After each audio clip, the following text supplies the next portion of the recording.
Hi, and welcome. You're listening to the X22 Report. My name is Dave, and this is episode 682, and today's date is June 1st, 2015, and the title of this episode is U.S. Provokes War Around the World as the Economy Crashes. Now, before I get started, I just want to make an announcement. Tomorrow, Tuesday, I'll be uploading an interview with Rob Kirby, and then later this week we have Dabu7 and John Rappaport.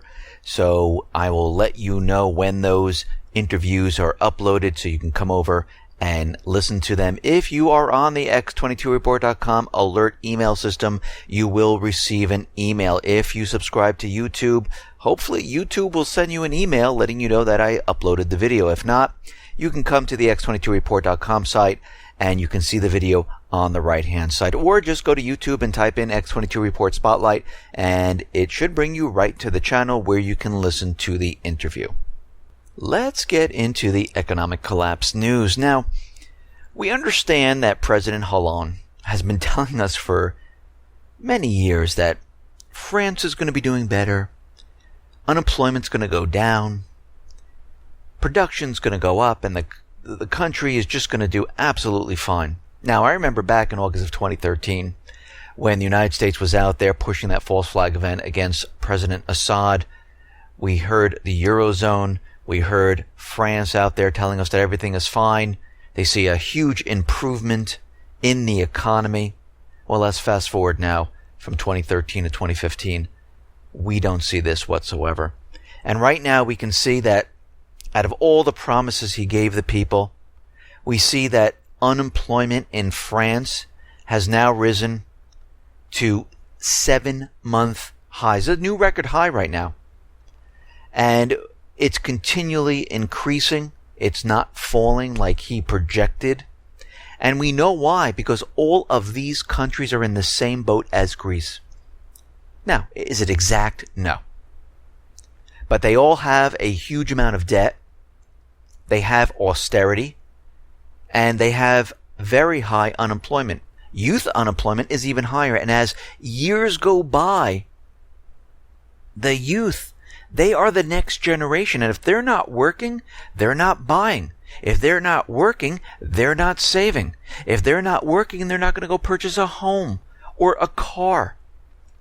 So what's going to happen here is that retail, real estate, the automobile industry is all going to suffer. And this is what we're seeing in each one of these countries. There is no economic growth whatsoever. You know what there is? There's growth in debt. And of course, when the central bankers tell us there's growth, that's what they're talking about. The debt has grown. The country is doing fantastic. But no, that is not real economic growth. They told us for years upon years upon years that Greece is doing well. They see economic growth. All they saw and all they reported on was the increasing of debt on the people. Because that's what central bankers want. Their product is debt. They make their money on pushing debt out to countries. That's the purpose of the central bank. The purpose of the central bank is not for the people.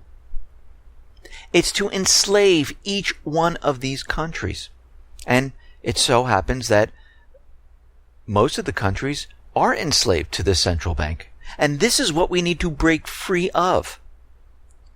We see Greece is continually trying to figure out some way to get out of the situation they are in. And it seems like they are continually leaning towards the BRICS and Russia. I mean, Greece plans to sign a memorandum on the political support of the Turkish Stream project at St. Petersburg International Economic Forum coming up very soon. We also see that Russia and Greece, they're talking about co-manufacturing the Kalashnikov rifles in Greece. The verbal proposal was made during the recent visit of Greek defense minister in Moscow, where he discussed several defense issues with the Russian side. The first time that this proposal was made was back in 2006, when Russia has suggested the establishment of weapons production factories in Greece for exports to third countries. However, there were hurdles that they had to get over, and one of them, of course, is that Greece was part of NATO, which they still are, and the United States. Right now, I don't think Greece really cares what NATO or the United States thinks. I think they're looking at their economy. I think they're looking at their people. They were elected into power, and they need to follow through, which I hope they do. Which I hope they don't go with the ECB/IMF, where they impose austerity on the people, because the people elected this government to get rid of austerity, to create jobs, to spur economic growth, not to get more debt, because if they go with the deal, they're only going to get more debt, period. And we know right now that Greece does not have the funds to make the next payment. So we see that Russia is extending its hand to Greece. We see the BRICS is extending their hand to Greece. And the ECB, IMF will not budge on pensions, on austerity, or anything like that whatsoever. Goldman Sachs is out there saying Greece might need to change its government. It might be necessary to do this, to reach a deal with the ECB, IMF, because this new government is not cooperating like the older government of Greece, just saying, yes, we will take on new debt. And a lot of this debt is odious debt, where it was created in fraud with Goldman Sachs. So we can see right now they're pushing this forward. We might see something occur in Greece.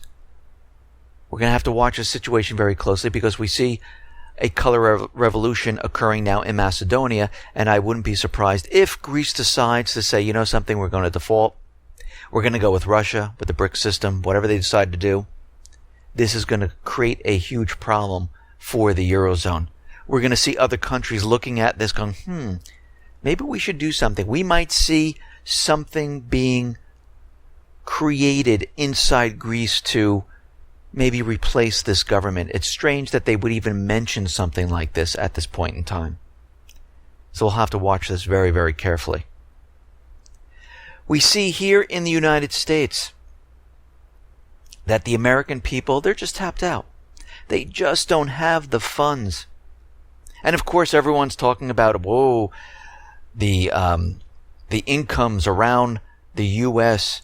increased by 0.4%. Well, if you're making $15 an hour or so, what is 0.4%? If you're making $20 an hour, what is 0.4%? It's really cost of living. Actually, that's all it is. And right now, we can see at this point, the American people, they're not spending their money. If they get any extra money, they're holding on to it because they're nervous. They're nervous what tomorrow is going to bring, and they don't know what it's going to bring. They don't know if they're going to have a job or not. I mean, the U.S. government central bankers thought, if we bring down the oil prices, gas will be cheaper. People will take that money during the holiday season and they'll just spend like crazy. No, actually, what that did was allowed people to put food on their table for another 10 days. That's it. And we know that the oil prices that came down was not just for the U.S. economy. It's being used for many different agendas. But that was one of them. And it didn't work out. We're starting to see fuel prices tick up now. But we look at personal spending. It was unchanged. Missed expectations for the 5th month of the last 6. And we see more people are putting whatever they have into their savings. People are nervous. The confidence of this economy is down. We see that personal consumption expenditure dropped to its lowest since February 2014 and missed by the most since September of 2010. Why did spending go down in April? Was there too much snow? No. Was it warm weather? Yes. They really have no more excuses. They're running out of excuses because we are in spring, moving into summer. And what are they going to say is the problem here? The problem is the economy. Even Costco is feeling this.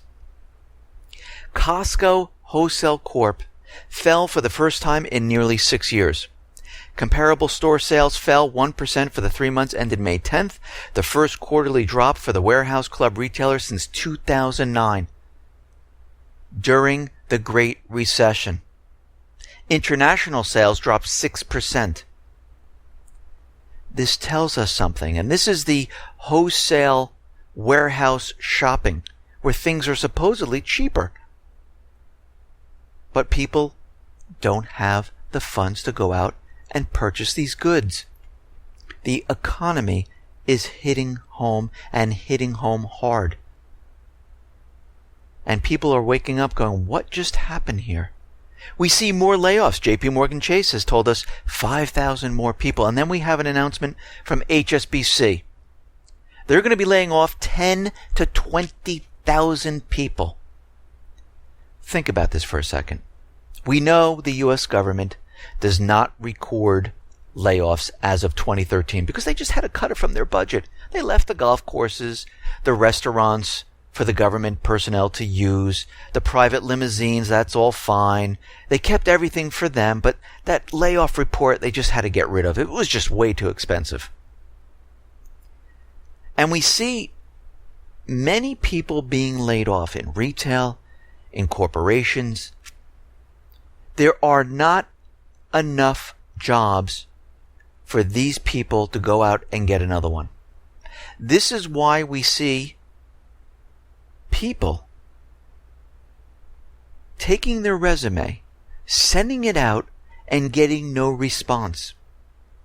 This is why we see more and more people taking part-time work, 1, 2, 3 jobs, just to make it. But that's even becoming difficult because the retail sector is falling apart, and a lot of people are cutting back going to the restaurants and to the bars. So what's left? Well, we're heading down a path where things are just getting worse, and they're accelerating as we go into this summer, as we go into the fall, and we are definitely seeing this. When we look at U.S. manufacturing, we see manufacturing is continually declining. U.S. manufacturing PMI dropped to its lowest since January. New orders rose at the weakest pace since January of 2014. Construction spending, having not risen for 3 months, it recovered out of nowhere, and it spiked by 2.2%. We see these strange spikes, and then all of a sudden, a month or two later, they come crashing down. This is the U.S. government central bankers continually trying to pump up this entire economy, and it's continually failing. We know that manufacturing is hurting right now. We know the people are not going out and purchasing goods. We know corporations are not ordering. We know the manufacturers, since they're not receiving these orders, they're not going to produce, and they're not going to order the raw material. This is why we see the Baltic Dry Index at 589, below 600. Go back in time to the year last year, to the year previous to that. We're looking at 1,100, 1,400, 1,200 points. We are well below that. We see that Wall Street is hurting the economy of the United States. The excessive financialization of the U.S. economy reduces GDP by 2% every year, according to a new study by the International Monetary Fund. That's a massive drag on the economy, some $320 billion per year. Wall Street has thus become not just a moral problem with rampant illegality and outlandish compensation of executives and traders. Wall Street is a macroeconomic problem of the first order. Yeah, because they're connected to the central banking system, and they are raking in the cash. They are becoming very wealthy, while the entire country is imploding on itself. But don't worry, we have former Fed Chairman Ben Bernanke out there once again. He's letting us know that everything is fine. Let's go back to 2008 when he told us the subprime is completely contained. There are no worries. Housing is doing fine. Prices are stable and steady. And they have done a huge amount of research and forecasting, and they are forecasting absolutely no recession whatsoever in the near future. And he said this in the year of 2008. Well, now he's out there once again, letting us know that everything is fine. He's saying the stock market is completely undervalued. He is telling us that there is absolutely no bubble whatsoever. And like I always said, whenever these government officials, central bankers come out and tell you something, it is always the opposite. If he's telling you there is no bubble at this point in time, that means there is a massive bubble forming, or already has formed, as we continually look at the economy. We know there's a bubble in the stock market. We know there's a bubble in the derivative market. We know there's a bubble in the bond market, in the student loan market, in the treasury market, in the housing market. You name it, bubbles have been formed all over the place, and they're getting ready to pop. And of course, they're trying to convince everyone that everything is fine. Just continually look at the stock market. It's not reaching all-time new highs. It's really undervalued, and it has a lot more to go. Well, yeah, can they pump it up? Can they manipulate it? Of course they can. But it makes no sense with what corporations are reporting. Their earnings, their revenue, doesn't support what's going on in the stock market. It's completely the opposite. And then we see all these retail shops closing up and all these people being laid off. And then we have corporations telling us they're going to be laying off not 500, not even 1,000, tens of thousands of people. So somebody's lying here. Is it what we're seeing? Is it what we're talking about? Or is it the government just manipulating the statistics, trying to make us believe that there's a recovery in the United States, around the world? Well, a lot more people are coming out telling us that, yeah, it's the government. They've manipulated everything. All of this is fake. We are in a total collapse scenario. Now, before this entire system comes crumbling down, we're getting word that the Obama administration is preparing to go after the Second Amendment once again. The Justice Department plans to move forward this year with more than a dozen new gun-related regulations, according to a list of rules the agency has proposed to enact before the end of the Obama administration. The regulations range from new restrictions on high-powered pistols to gun storage requirements. Chief among them is a renewed effort to keep guns out of the hands of people who are mentally unstable or have been convicted of any type of crime or anything like that. It's clear President Obama is beginning his final assault on the Second Amendment. And I wouldn't be surprised before he releases any of these that we see another false flag shooting like we saw in Sandy Hook, to push all of this forward and try to get those gun bills that are still pending in Congress passed. The Dianne Feinstein bill, still there. And I wouldn't be surprised if they push this to the next level and they say, okay, one more try. This is what this is telling me right now.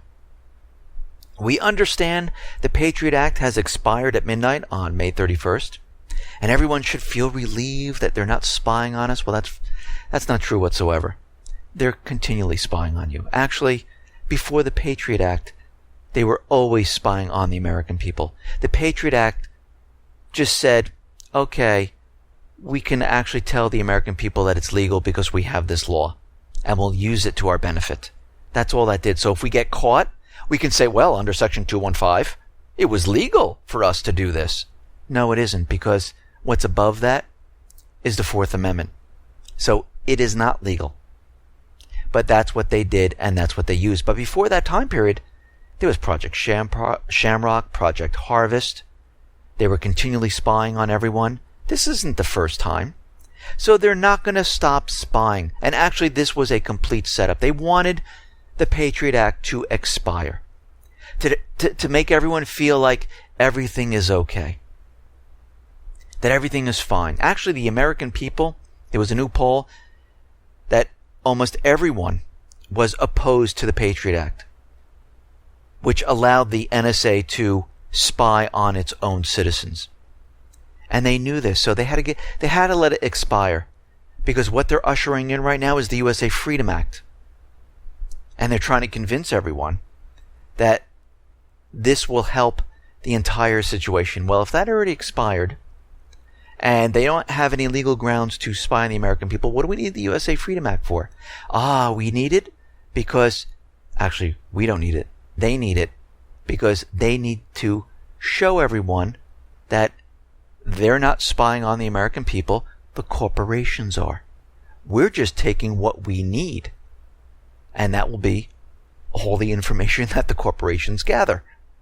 So all they're doing is switching to who is spying on the American people and ordering that information. So nothing's changed. And if you really think about this, if they get CISA through and it becomes law, guess what? The corporations aren't liable. You can't sue them. They set it up perfectly. Now, we all are out there and we all don't want to be spied upon because our private lives are just that private. And there are certain ways to go about stopping the government from spying on you. Of course, one is don't have any type of cell phone, don't use email. And that's a little difficult to do.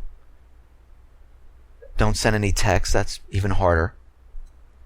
Encrypt everything. Well, a lot of people don't have the technical background to do this. But there are other products out there. You can use a product from Block Pocket, which is a case which is created by, with silver, copper, nickel, and it's woven into this case, which shields your phone from tracking. It blocks the signal. I mean, it has other added benefits like it blocks deadly radiation coming from your phone, so it doesn't hurt you. And this is a good way and a very simple way to stop people like the government, like the NSA, CIA, DHS, from listening in, reading your texts, or tracking wherever you go. So there are different ways in way you can stop the government. Blockitpocket.com is one of them. And you can go to Block It Pocket and you can see, they have different cases for phones. They have it for your credit card so nobody can read your credit card. Or if you know encryption, it's a good time to encrypt your computer, use some type of encryption phone system. So there's always ways that you can take control back into your own hands. And we see Rand Paul is out there, and he is saying, and he was against the Patriot Act, he is out there saying that his opponents might try some type of false flag event to blame him for opposing the Patriot Act. Well, let me just say, if they can't get the USA Freedom Act passed, they will definitely try something to show the American people why they need the USA Freedom Act. Now, we understand that the U.S. government central bankers have been trying to get into Nigeria. And we know they had an election, and there's a new president in Nigeria, Muhammadu Buhari. He was sworn in as the country's new president on Friday. And all of a sudden, the Obama administration is congratulating the new president. And he's talking about how the United States is prepared to expand military cooperation with Nigeria to fight Boko Haram. And under the military, under Jonathan, I think it was Goodluck, the United States couldn't get into Nigeria. Nigeria has a very close relationship to China. They use Boko Haram, the kidnapping of all these children, to see if they can get into Nigeria. Nigeria has oil, other natural resources, and they would like to have a meaningful relationship with Nigeria. Basically, take their oil, put it on the dollar. And we can see the United States now is maneuvering to get into Nigeria with this new president. And we're going to have to watch that situation very closely, because they are definitely, when I say they, the United States government central bankers, they are making their move to get into Nigeria. We see the U.S. back in 2010, between 2009 and 2010, they cyber attacked North Korea, just like they did with Iran. And they used Stuxnet, the same exact virus. They were doing this at the same time they were hitting Iran's nuclear centrifuges. But it didn't work in North Korea, and it did work in Iran. And it was reported that the U.S. and Israel were behind this attack. So, going back in time, the United States has been cyber attacking different countries, trying to destroy what they're creating, trying to destroy their nuclear facilities. And the reason why they were doing all this was these are the countries they need to get into. They need to get into Iran, they need to get into North Korea, they need to get in Nigeria, they need to get into Syria. And this is what we see with every single one of these countries. So when the United States comes out and says, "Ooh, North Korea is cyber attacking," well, the United States already cyber attacked them. And we know for a fact that the cyber attack on Sony was a complete false flag. We know North Korea didn't do it. We know it was an inside job. There were many experts out there telling us that was the case.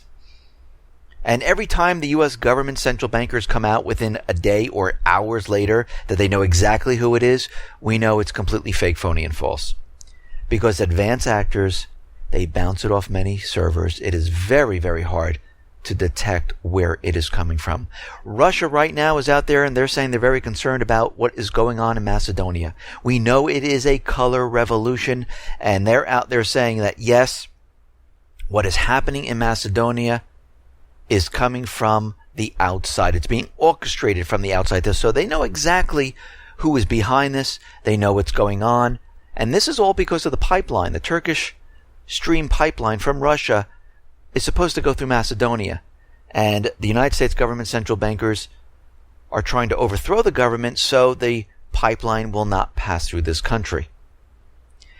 The Donetsk Republic in Ukraine is reporting now that they have spotted mercenaries from the United States, Georgia, and Poland. They said the Polish have about 1,000 servicemen already in the country. We know the United States has brought in military advisors. We know some of them have been caught near the contact line. We know they've been caught on video. And we understand all of this is in preparation for a major offensive, which most likely will occur during this summer. Russia right now is going to deploy anti-ship missile complexes in 2015 in the Arctic. The S-400 missile complex have already been deployed, and the Pantsir S system is going to the Arctic also. We understand that all these countries now are moving towards the Arctic because, first of all, the Arctic has petroleum. They like to capture that. It is also a strategic location for when this war starts. And we can see a lot of these countries are placing early warning detection systems. They're placing missiles, anti-defense systems. Many different things are happening at once around the world in preparation for this war. We see U.S. Defense Secretary Ash Carter in Singapore is saying that they are going to be bringing in advanced weaponry to this area to contain China. Among the weapons is the military's newest stealth destroyer, the Zumwalt. This vessel could become the first ship carrying next-generation weapons like the electromagnetic railguns, which use a strong electromagnetic pulse rather than gunpowder to shoot projectiles. Again, this is all for the upcoming war. They're getting everything in position. They've been doing this for quite a while. This is nothing new. And we see as time goes on, the U.S. is making more deals. They're bringing in more military assets. They're placing troops in certain locations. And this is ongoing because we're getting closer and closer to that time period. We see the Houthis right now have stormed the Saudi embassy in Yemen, and they found some interesting things in the embassy. They found Israeli-made weapons along with plans for the construction of a new U.S. military base in the Gulf of Aden in the Bab al-Mandeb Strait on the island of Mayun. And we see that the report also claims documents were discovered in the embassy detailing this military base, the U.S. military base, and they were going to place it on this island to protect their own interest.